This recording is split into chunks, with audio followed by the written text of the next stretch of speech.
good teams. North Southeastern University. I'm just trying to think of ridiculous names. I mean, Missouri played Toledo, but at least Toledo's a legitimate Division I school. Like, schedule.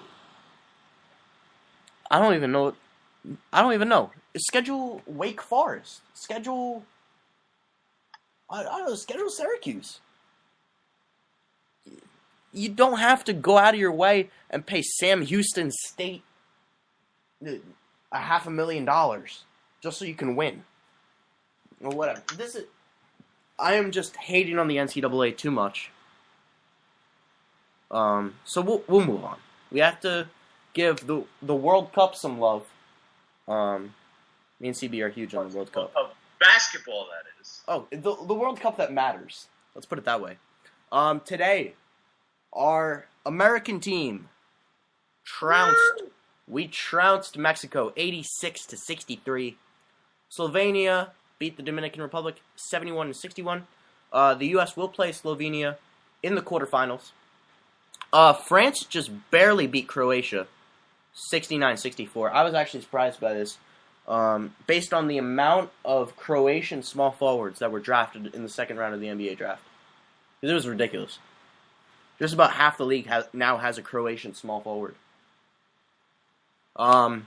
Spain beat... You still need 4 other positions, though, Nick. That's true, but you could easily make an NBA team out of just Croatian small forwards. Spain absolutely smacked... What? They would probably be worse than the 76ers. Well, the 76ers have a Croatian small forward in Dario Saric. He's a power forward, isn't he? I would say he's more of a 3. Well, that's an argument for another time. Spain smacked Senegal 89-56. They will play France in the quarterfinals on the other side of the bracket. So basically, everyone's looking at a U.S. versus Spain final. No one's surprised. Looking for Greece and Brazil to make a run at the bronze medal. Greece is 5-0. They will take on Serbia tomorrow. Brazil is 4-1, the 4th best team in this tournament in the group stage. They'll take on Argentina. So a soccer World Cup rematch here. Turkey, actually a really underrated team, will play Australia. And they were even leading the U.S. at halftime. Yeah, that's true. Turkey is very underrated. I don't think they'll get past Brazil or Greece. But I would expect them to beat Australia. I would. And then we have New Zealand versus Lithuania. I didn't know New Zealand played basketball. I didn't know the Philippines played basketball either. Well, the Philippines don't play basketball. They tried. Korea went 0-5. Philippines went 1-4. Yeah. Who did the Philippines beat? Can't remember off the top of my head, but I believe it was Senegal. That's actually a quality win. Props to the Filipinos and their basketball team. So shout out to all you Filipino basketballers out there. You might be able to make your national team because they're not very good, but they did beat Senegal, so that's an accomplishment. Once again, our phone number is 862-400-6461. We're getting some pretty good entries for the hashtag targeted more than Sherman. Some personal jabs thrown at myself and CB. But we're going to take a quick commercial break. We'll be back with our long overdue Garden State Sharks segment. We kind of gypped you guys the past 2 weeks. So that segment is jam-packed. We'll be right back.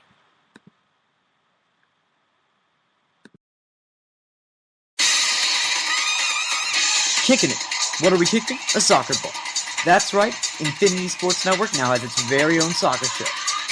Hosted by none other than Jake Leiker, Byron Tolson, and Noah Tabor. We bring you all the latest news on and off the pitch in the soccer world, whether it be the international or club level. Like us on Facebook at Kicking It. And don't forget to tune in once a week on Spreaker.com/Infinity Sports Network. Listen to us there.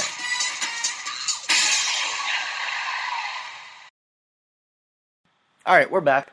Shout out to the Kicking It guys. Great show. You really should give them a listen. They actually got me. I used to be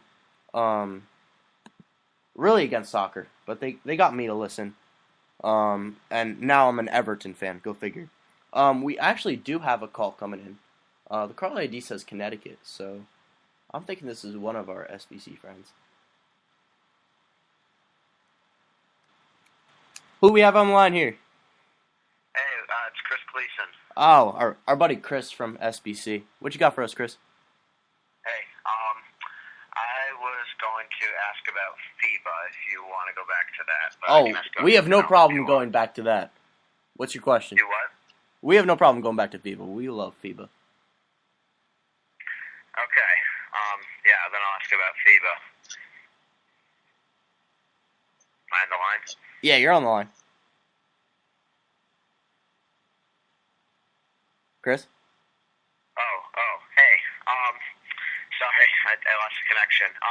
I was wondering, do you guys think there's a lack of interest in the FIBA World Cup? Like, being in the fall at a time of the year where there's a lot of other sports going on. You know, football's starting up, baseball is in the stretch run. Eventually, hockey season is going to start. I guess that's kind of out of the question. But I was wondering, do you think FIBA should try to gain more viewers, gain more attention? Because a lot of people just think it's a joke and that U.S. rolls over everyone. I was wondering what you guys think about that. Well, there's definitely a lack of interest. We're trying to make it up for everybody. I think FIBA did try and get more attention by changing the name of the tournament to the World Cup, as opposed to the World Championships. But there definitely is a lack of interest. And I think people need to know it's not just a one-man show in the U.S. There are a lot of countries making progress. Spain, CB, you said this. They might even beat the U.S. They definitely have a chance. Greece, awesome team. They're undefeated. Brazil, another great team. So it's not that one-sided. I think they're. Yeah, and I know me personally. I'm just waiting for the Spain and USA final. You know. Yeah, and I that's the think problem. The U.S. will just beat basically any other team they play. Even they might be good, but I think the U.S. is just too good, to be honest. That's true. But we've always struggled with this.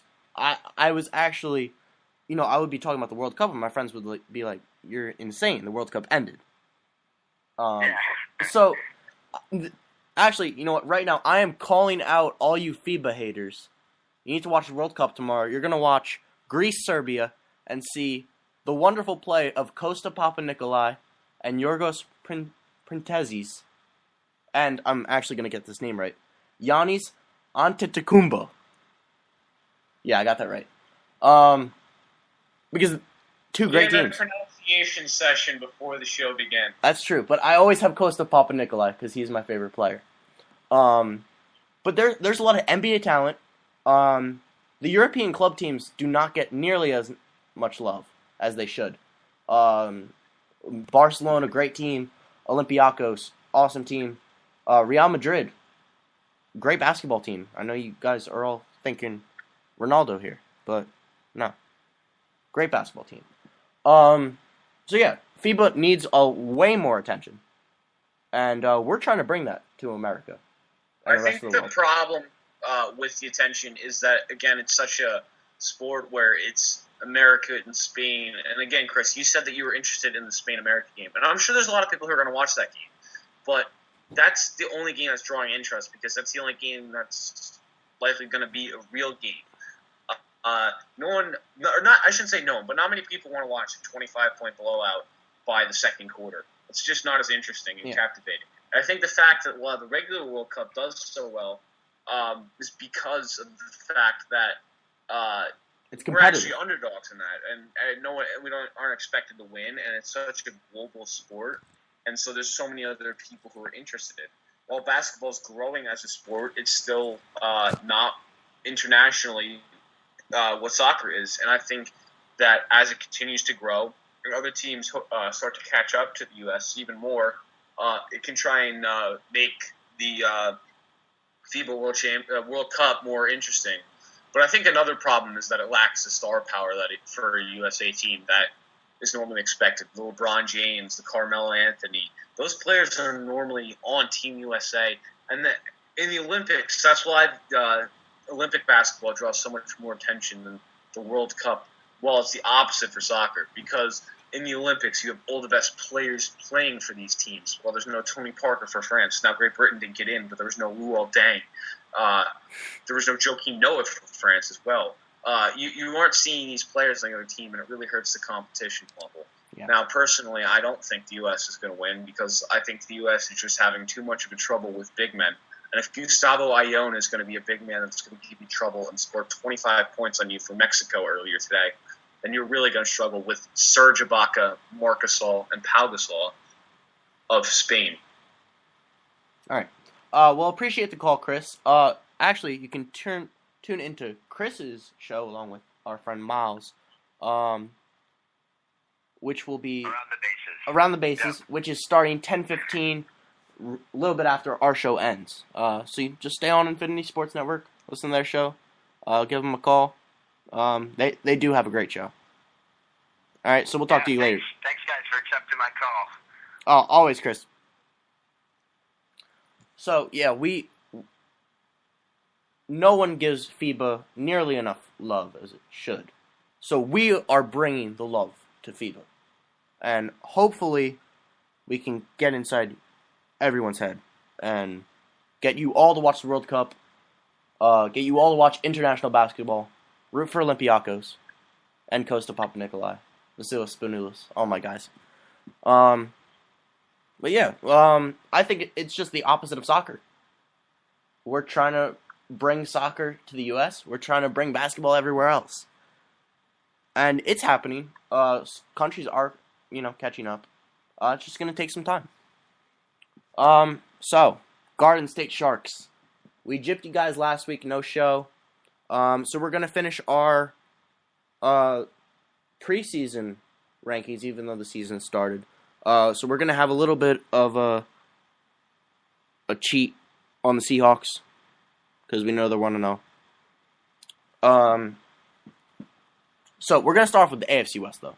So, CB, Broncos, over under 11.5 wins. 12 wins is a lot to get to. Now, the Broncos are an extremely talented team.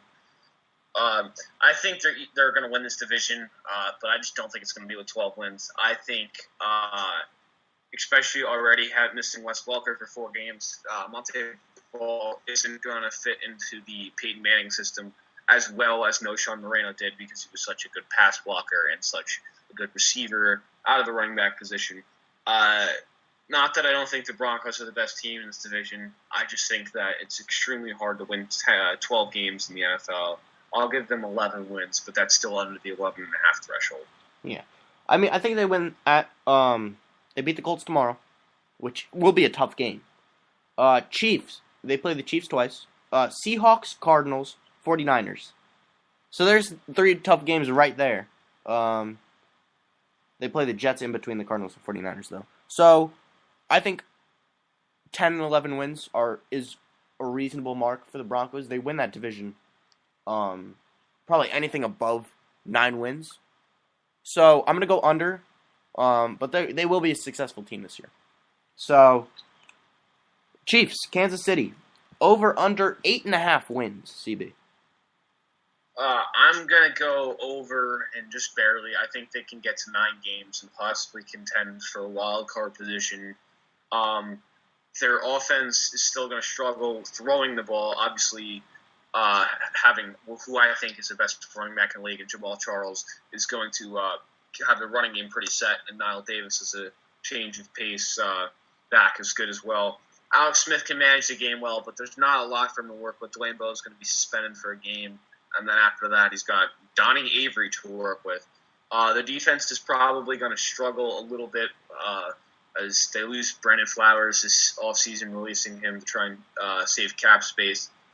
I don't think they'll be quite as good as last year when they surprised the entire league. I think they could